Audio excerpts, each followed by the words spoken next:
Buenos días, continuando con la línea de las presentaciones que hemos venido manejando en la asignatura ambiental, el día de hoy vamos a hablarles de bioremediación de microplásticos. La presentación estará dirigida por nuestra compañera Julis Ramos y mi persona, Luis Guillermo Pérez. Haciendo un pequeño recorderis de la problemática que le mostramos en la presentación anterior, entonces nuestro tema es relacionado con microplásticos. Recordemos que estos son partículas de plástico que tienen un tamaño menor a 5 milímetros y pueden clasificarse de diferentes formas. Primero, teniendo en cuenta su tipo, estos se pueden clasificar en naturales y sintéticos. Los naturales, pues obviamente provienen de la naturaleza y hay, por ejemplo, seda y almidón. Y los sintéticos son aquellos que industrialmente se obtienen mediante el manejo de monómeros orgánicos y generalmente se relacionan con derivados de productos petroquímicos como lo son la resina de hidrocarburos y los polímeros. Por otro lado, los microplásticos pueden clasificarse según su procedencia. Aquí hablamos de microplásticos primarios y microplásticos secundarios. Los microplásticos primarios son aquellos que se fabrican intencionalmente en tamaños muy pequeños o tamaños microscópicos para su uso en distintos productos como cosméticos y limpiadores faciales. Mientras que los secundarios son aquellos que resultan de la fragmentación y degradación de plásticos más grandes o macroplásticos, como por ejemplo las botellas, las bolsas y el embalaje. Finalmente, también pueden clasificarse por su estructura química. Aquí hablamos de termoplásticos, termoestables y elastómeros.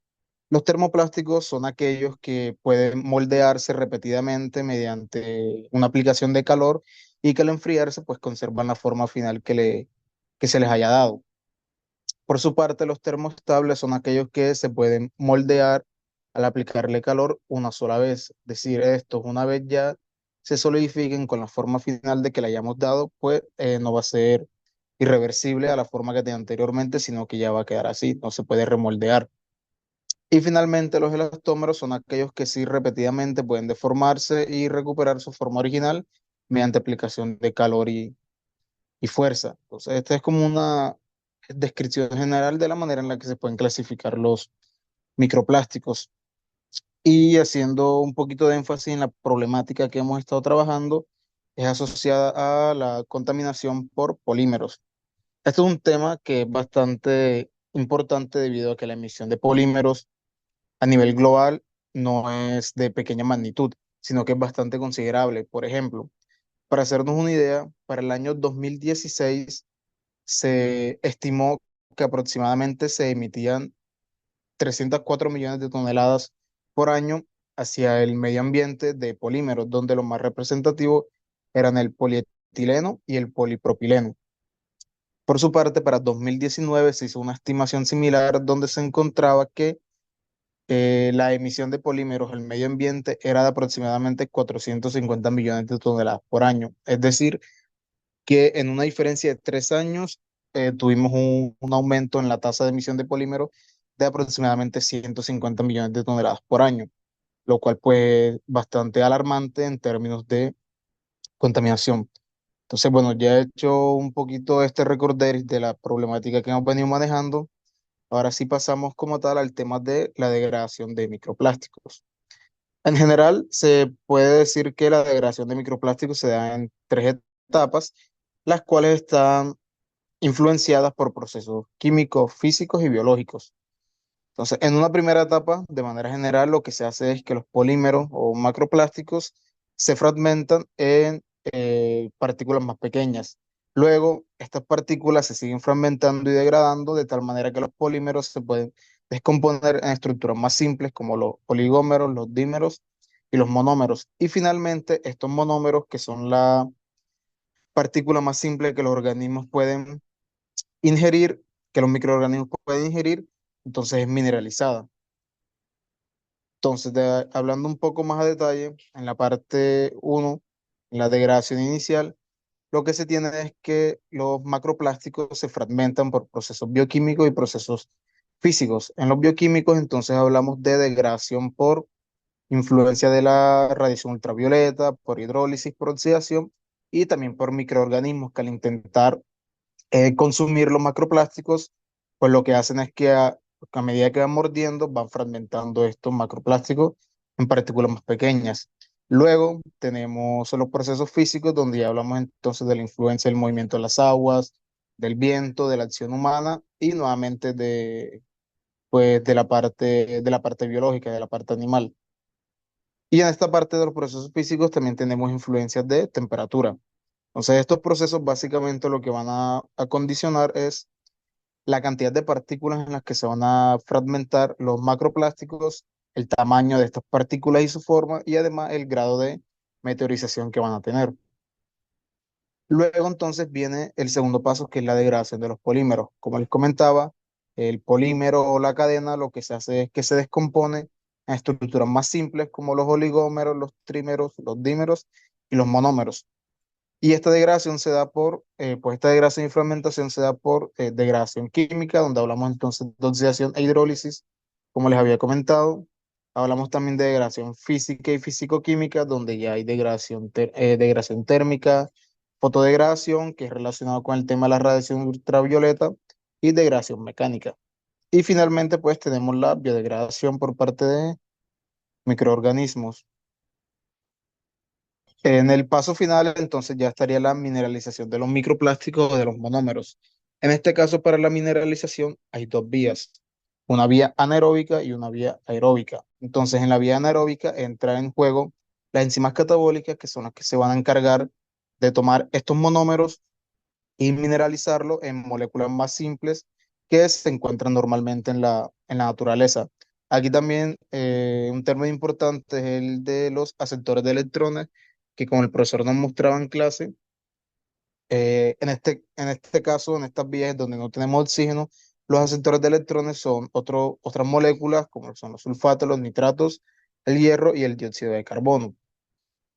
Por su parte, en la vía aeróbica entra en juego las enzimas extracelulares y las enzimas intracelulares. Cuando hablamos de enzimas extracelulares, son enzimas que algunos microorganismos han expulsado al medio ambiente y se encuentran en este. Entonces, estas enzimas actúan sobre los microplásticos, cambiando algunas de sus propiedades y haciendo que estos puedan adherirse más fácilmente a la membrana de los microbios. Una vez ya los microplásticos se encuentran adheridos a la membrana de los microbios, lo que hacen es que ya sea por transporte activo o transporte pasivo, llevar esos microplásticos a su interior. Y ya una vez que estos se encuentran en su interior, empiezan a actuar las enzimas intracelulares, las cuales son las que precisamente se encargan de tomar estos microplásticos que se encuentran adentro y mineralizarlos nuevamente en moléculas más simples como el agua, dióxido de carbono y pues biomasa en general.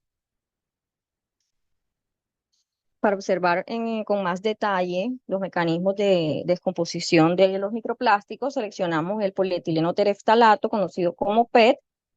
Bueno, primero porque es un plástico de alta calidad con gran uso a nivel mundial, uno de los que está generando mayor problema por la cantidad de residuos, por el volumen que ocupa. Y también hay mucha investigación al respecto y es uno de los que más mecanismos de degradación se han estudiado. Para recordar un poco el polietileno tereftalato, ahí tenemos la molécula, podemos observar que tiene un anillo bencénico, unos enlaces éster, esto lo hace pues bastante estable, bastante complejo para su degradación. Las características principales de este plástico es que es ligero, tiene alta resistencia mecánica, su transparencia y brillo, la barrera que presenta contra gases, por eso puede utilizarse para almacenar productos y que no se contaminen con gases que entren y tampoco se pierdan los que están almacenados, conserva el sabor de alimentos y bebidas y es 100% reciclable. El símbolo de reciclaje para el PET es el número 1, es el que encontramos en las botellas de agua. Este es digamos, un elemento fácil para identificar el PET, son las botellas de almacenamiento de agua, de refrescos. El PET se puede obtener a partir de dos vías, una es por el ácido teraftálico y otra es por el dimetil tereftalato.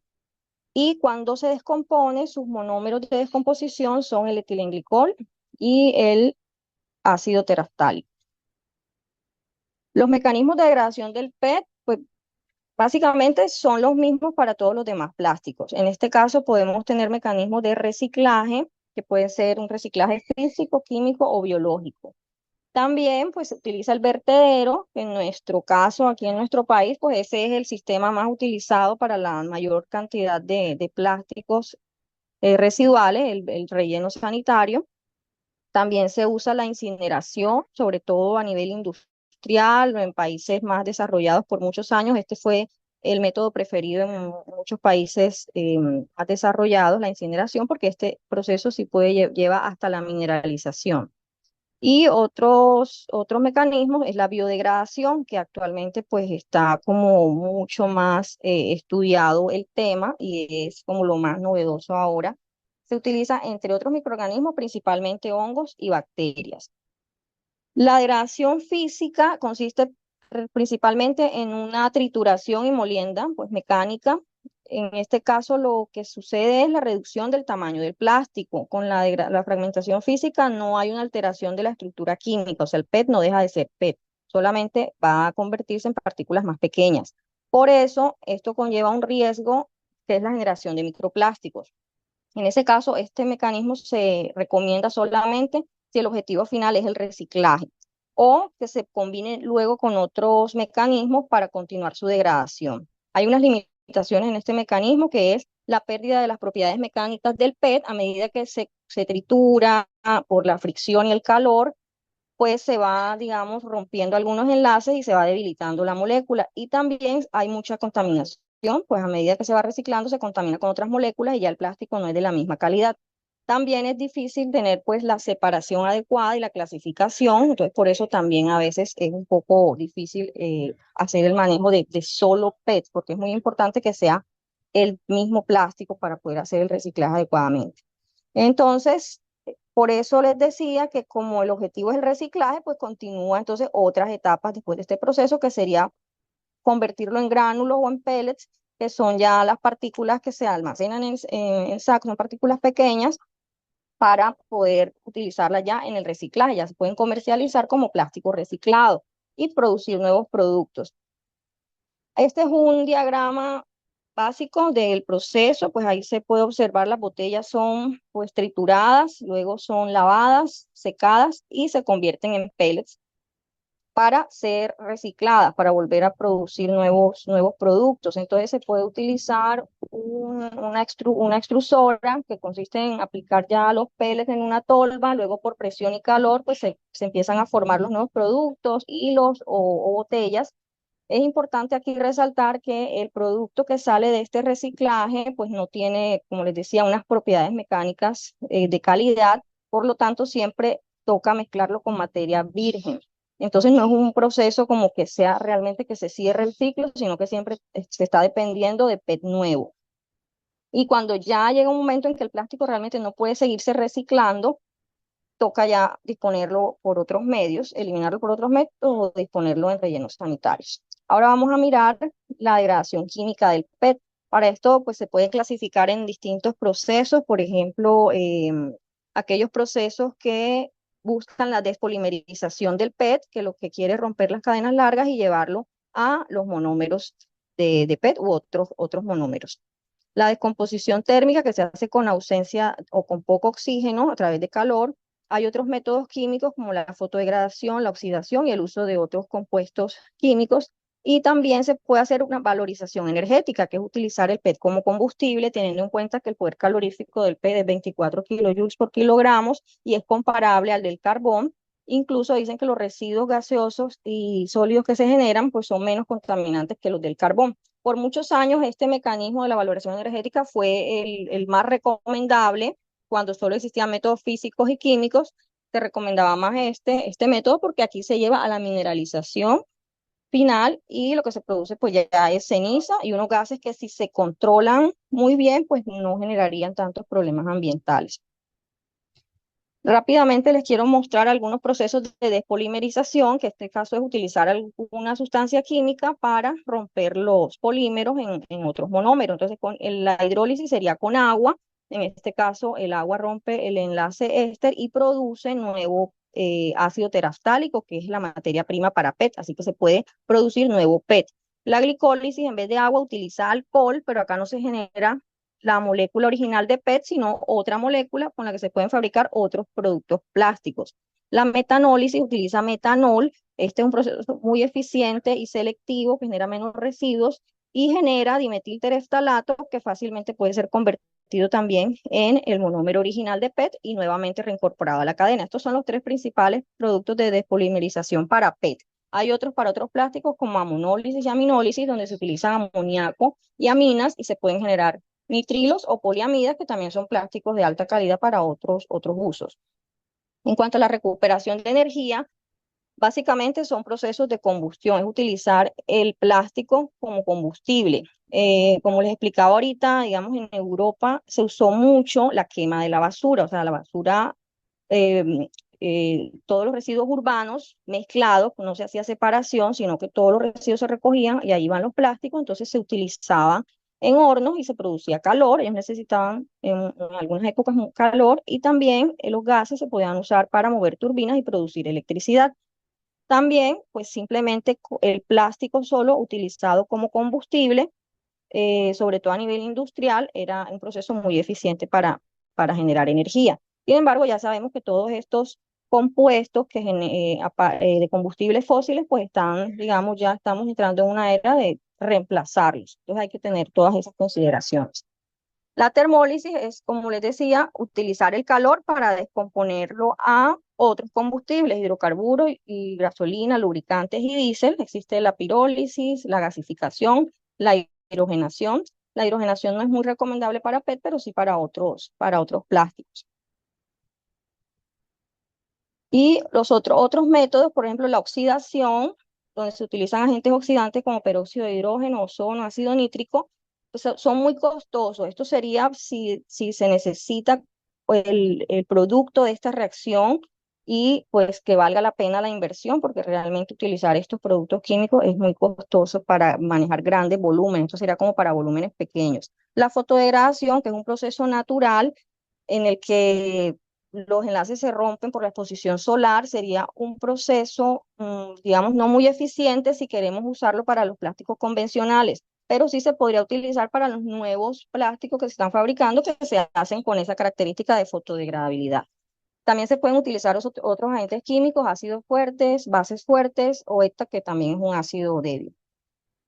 Ahora vamos a mirar los mecanismos de degradación biológica. Esto es como lo nuevo. Cuando uno mira todo, como toda la investigación en el tiempo, empieza a ver que al principio no había como mucho conocimiento biológico sobre la degradación de plásticos, pero ya empiezan como a detectarse unas bacterias, pueden ser pseudomonas, bacilos y también hongos que pueden degradar plásticos.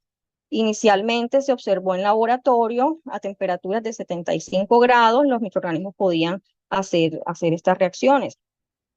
Aquí tenemos un caso de la pomamona. Aquí solo para mostrarles unas fotos de un microscopio electrónico donde se pueden ver las células de la bacteria adheridas a, a fibras de PET. En la segunda foto, pues se puede ver ya cómo colonizan las bacterias, los hilos de PET. En la tercera ya hay una imagen más detallada, es una sola fibra de PET con una bacteria adherida.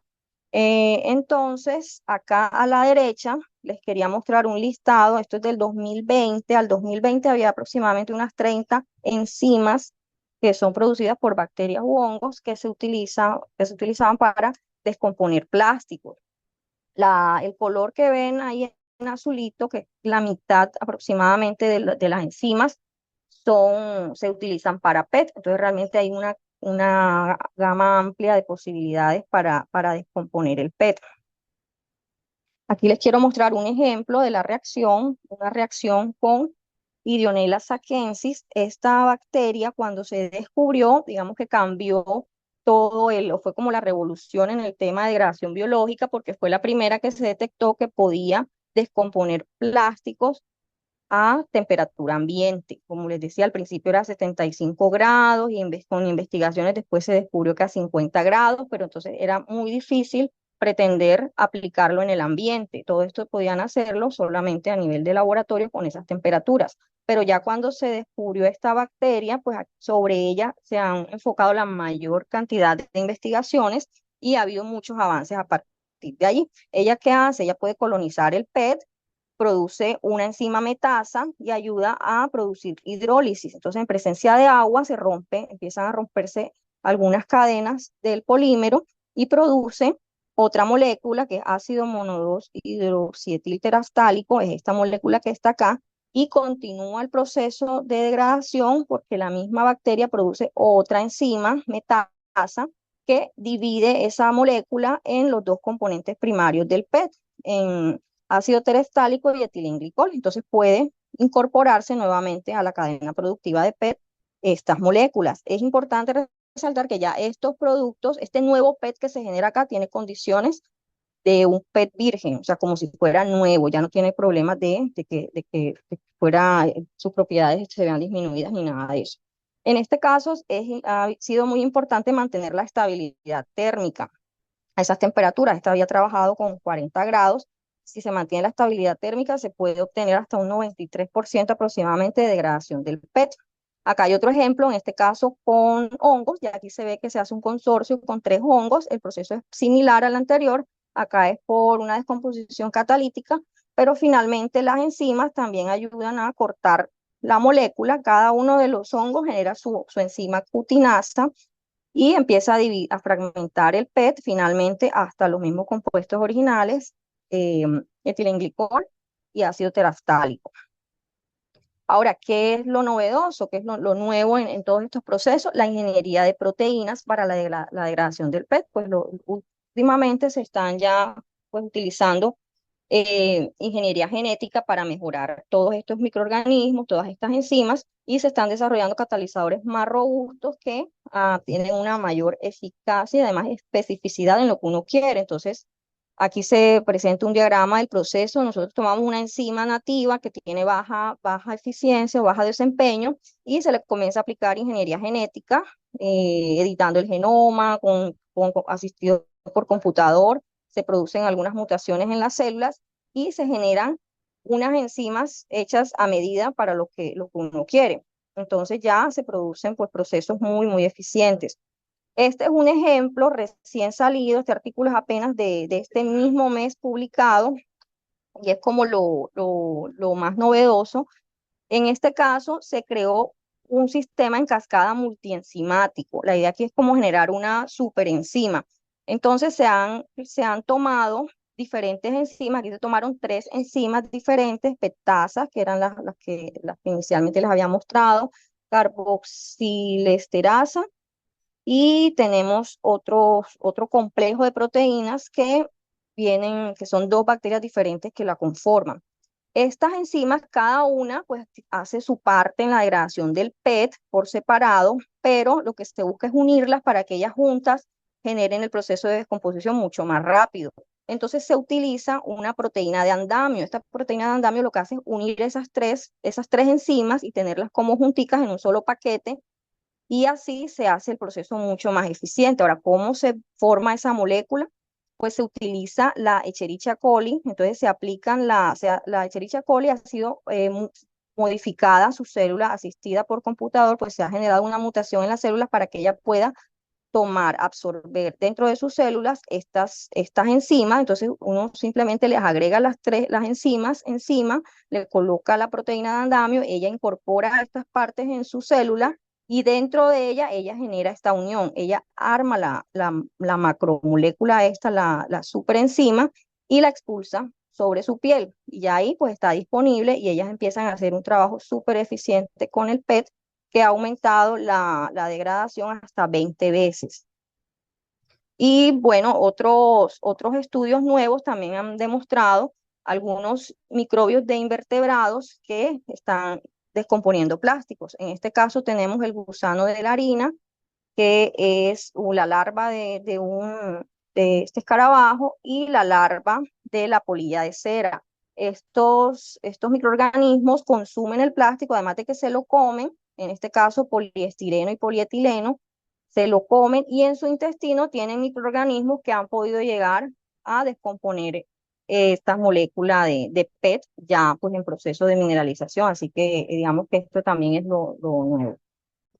Continuando con los mecanismos de degradación combinados, entonces inicialmente tenemos el grupo de mecanismos físicos más químicos. Aquí hablamos de procesos de fragmentación y oxidación. Entonces, inicialmente el PET se fragmenta mecánicamente para aumentar la superficie de contacto y luego se trata con agentes oxidantes químicos que básicamente lo que permiten es acelerar la degradación del contaminante. En segundo caso tenemos los mecanismos físicos más biológicos. Aquí entonces hablamos nuevamente de fragmentación, pero ya no se tratan procesos de oxidación, sino de biodegradación. Entonces, inicialmente, de nuevo se fragmentan mecánicamente el contaminante, el PET, para aumentar la superficie de contacto y luego estos fragmentos se exponen a microorganismos que son capaces de degradar pues dichos fragmentos. Luego tenemos el grupo de los mecanismos químicos más biológicos. Aquí ya no hablamos inicialmente de fragmentación, sino de un pretratamiento químico. Entonces, en esencia, lo que se hace es que se toma el PET, el contaminante, y se trata con productos químicos que son capaces de alterar su estructura interna. Y al alterar esta estructura, lo que se hace es que el PET se vuelve más susceptible a que pueda ser biodegradado por microorganismos. Y finalmente tenemos el grupo más completo que ya incluye mecanismos físicos, químicos y biológicos. Entonces, inicialmente, mecánicamente se fragmenta, perdón, el PET de tal manera que nuevamente se aumenta la superficie de contacto. Luego, estos fragmentos del contaminante se tratan con productos químicos para alterar así su estructura interna y una vez ya alterados, entonces van a ser más susceptibles a la biodegradación por microorganismos. Entonces ya aquí sí se procede a exponer el PET a, a consorcios microbianos. Todos esos mecanismos de degradación son afectados o se ven influenciados por diferentes factores como lo son intrínsecos y externos. En cuanto a los intrínsecos, ahí hablamos propiamente de algunas propiedades y características del contaminante, como lo son su estructura, su composición, su forma y aditivos que se encuentren asociados. Por parte de los factores externos, hablamos ya más que todo es de factores ambientales, como lo son el pH, la temperatura, el oxígeno, la luz disponible, bioturbación y también algunos aditivos que se encuentren presentes en el ambiente. Y pues entonces todos estos factores influyen en la eficiencia de la degradación de los microplásticos. En cuanto a tratamiento de estos contaminantes, actualmente ya se tratan de manera local mediante PETARs, que son las plantas de tratamiento de aguas residuales, utilizando algunas tecnologías de tratamiento de agua pues, para eliminar precisamente estos microplásticos. Básicamente el procedimiento se divide en tres fases. La primera que es el tratamiento primario o inicial y aquí entonces se llevan a cabo procesos de tamizaje, de coagulación, floculación y sedimentación, donde se permite una remoción de microplásticos aproximadamente entre el 16,5% y 98,4%. Luego tendremos el tratamiento secundario, donde ya se trabaja con cámaras de desnatado, lodos activados, floculación, sedimentación y areación. Y aquí, en esta segunda fase, es posible remover entre el 78,1% y el 100% de los microplásticos que se encuentran en las aguas residuales. Finalmente, tenemos el tratamiento terciario, donde ya se incluye una parte biológica, ya se puede trabajar con filtro biológico activo, osmosis inversa y algunos otros procesos como coagulación, filtración rápida de arena y carbono activado granular. Y en este caso es posible remover de las aguas residuales aproximadamente entre el 87,3% y más del 99,9% de los microplásticos que se encuentran presentes. En cada uno de estos tratamientos pues se generan residuos para los cuales también se han diseñado unas tecnologías que son precisamente para gestionar pues estos desechos. Aquí entonces se habla del tema de compostaje, donde se puede tomar los residuos que se tienen y de cierta manera transformarlos en abono que puedan servir para cultivos y demás. Pero también está el tema de la digestión anaeróbica y algunos procesos térmicos que permiten tratar estos residuos. Por otra parte, tenemos el reciclaje, uso de biopolímeros y recuperación de componentes valiosos. Básicamente lo que se hace es que se toman los residuos de estos tres tratamientos y se vuelven, digamos, a reactivar de tal manera que se puedan utilizar en nuevos productos y que sean reciclados. Este digamos que es como el caso ideal, que es que se puede presentar una degradación completa y rápido del microplástico. Sin embargo, pues la realidad no es así. En la realidad se presentan algunos desafíos y limitaciones que pueden afectar la degradación de estos contaminantes. Aquí entonces podemos resumir las limitaciones en seis. La primera, subproductos tóxicos. Cuando se intenta degradar o biodegradar los microplásticos, estos, por el proceso, valga redundancia, de degradación, pueden emitir otros subproductos que también pueden ser tóxicos y contaminantes. Segundo, proceso lento. La degradación de microplásticos es demasiado lento en condiciones naturales, lo cual pues, es una limitación para este proceso. Segundo, degradación incompleta. Esto hace referencia a que en muchas ocasiones cuando se intentan degradar los microplásticos, estos no se logran mineralizar completamente, sino que quedan partículas más pequeñas, como por ejemplo nanoplásticos, que siguen siendo contaminantes. En cuarto lugar, tenemos factores ambientales que, como ya les había mencionado, son factores externos que pueden afectar a los procesos y mecanismos de degradación. Aquí principalmente hablamos de pH y temperatura. En quinto lugar, tenemos limitaciones asociadas a la especificidad de microbios. Esto hace referencia a que se pueden encontrar los microorganismos ideales para poder degradar cada uno de los tipos de microplásticos que existen. Y sexto, tenemos los requisitos de pretratamiento. Esto hace referencia a que en algunas ocasiones los microplásticos no se pueden intentar degradar de manera directa, sino que estos antes tienen que tener un pretratamiento químico que permita que estos sean más susceptibles a la degradación. Entonces, estas son como algunas de las limitaciones que se pueden presentar en este proceso de degradación. Futuro de la degradación de microplásticos, entonces lo ideal sería que prevenir, es decir, que pudiéramos reducir y crear materiales más degradables, como por ejemplo el que se muestra en la imagen, que pues es un material llamado PLA, que básicamente lo que hace es que se puede degradar muy rápidamente. Estamos hablando aquí en cuestión de 80 días, que son menos de 3 meses. Un bioplástico que se puede degradar en cuestión de 80 días, que es menos de 3 meses, que en comparación con el tiempo natural que toma la degradación de un plástico normal, pues es muy buena. Por otra parte, pues explorar microbios no cultivados y proteínas desconocidas, que para encontrar enzimas que tal vez sean más eficientes en el proceso de la degradación de estos microplásticos. Por otra parte, desarrollar protocolos precisos para evaluar la degradación de plásticos y evitar falsos positivos, y utilizar microbios para reciclar textiles, producir bioplásticos y generar productos de alto nivel, pues de alto valor, perdón, a partir de residuos plásticos. Y finalmente tenemos microorganismos especializados, donde se hace referencia a crear microbios con estructuras específicas para atacar plásticos más resistentes, es decir, que perduren más en el tiempo. Como conclusiones, entonces podemos decir que ya hoy en día existen plantas de tratamiento que actualmente permiten la degradación de microplásticos, pero a nivel local. Esto digamos que si bien pues permite que se pueda reducir un poco la contaminación por estos microplásticos, la problemática central en realidad radica o se presenta en las comunidades urbanas, donde no hay plantas de tratamiento y los desechos plásticos pues se liberan directamente en el ambiente. Y como les había comentado anteriormente, los procesos naturales de degradación de los microplásticos son extremadamente lentos, lo cual, pues, digamos, por la lentitud de la degradación, pues además contribuye a la acumulación de más contaminantes. Si tuviéramos que recomendar algún mecanismo de degradación para el caso de los microplásticos, nosotros recomendaríamos una degradación combinada, donde se integren procesos tanto físicos como químicos y biológicos.